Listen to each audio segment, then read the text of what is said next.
This is Norway. It is a place of beauty.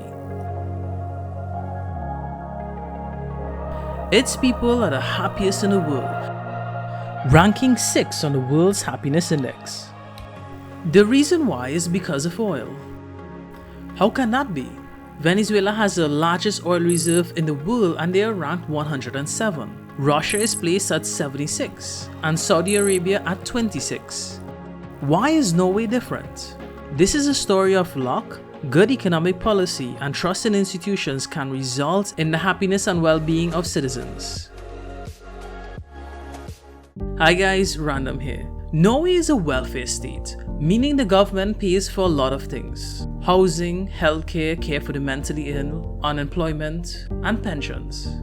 So that's why the people are so happy, because the government used that oil money to pay for everything. No. Venezuela, Russia, and Saudi Arabia have similar policies. But look at the difference with those countries. How did Norway avoid that fate? Norway's ideology is different from these other countries. They actually believe that the government should work for the people. Couple that with a bit of luck and the example of others, and you will see how we get there. In February 1958, the Norwegian Geological Survey sent out this memo.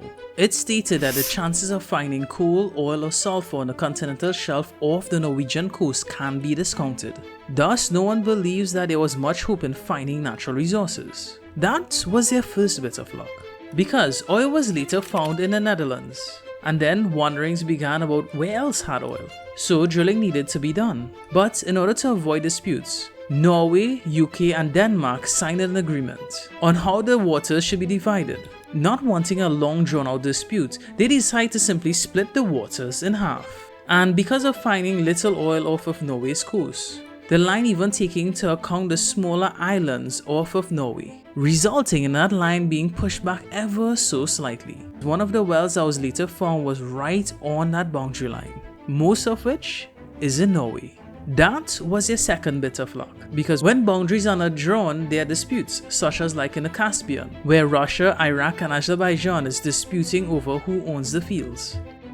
Their third bit of luck came because of delays. The first oil rig started the drill in July of 1966. It took the drilling rigs 3 years to find oil. That extra time gave them the opportunity to think about what they are going to do with the resources. They foresaw that the biggest problem that they will have is dealing with the oil companies themselves. They had the tendency of coming, taking the resources, and paying as little money as possible to the country that owns it. Combine that with what happened in the Netherlands. They got a sudden influx of foreign investment, which caused the value of their currency to skyrocket. Being too expensive, there was less demand for it, doing more harm than good. This is known as Dutch disease.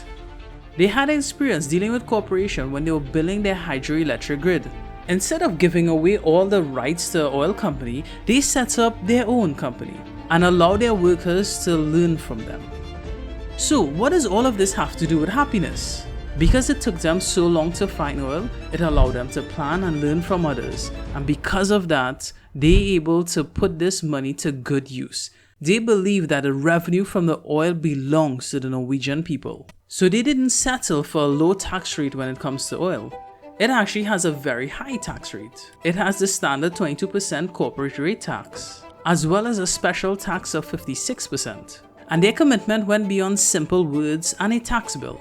They figured out a way to not just allow oil to support one sector, but a larger economy as a whole. This created subsector jobs. That kind of strategic thinking allowed over 200,000 jobs to be created, or 1 in every 14 people in Norway being employed because of oil. That kind of financial policy ensured the trust of the Norwegian people, and it allowed their economy to boom. And as the wealth kept coming in, the trust of their people continued to grow. This was put to the test in 1986. Up until then, oil prices had kept going up, but then the price dropped, resulting in Norway going into recession. The people then began to look to the government for what would have been done. To ensure that this never occurred again, the Norwegian government set up a sovereign wealth fund. This is basically a giant hedge fund. The revenue that came from the oil went into the fund. Its people were happy with this because they had already proved that it will fulfill their words, and they had confidence that it was not going to be squandered like other countries.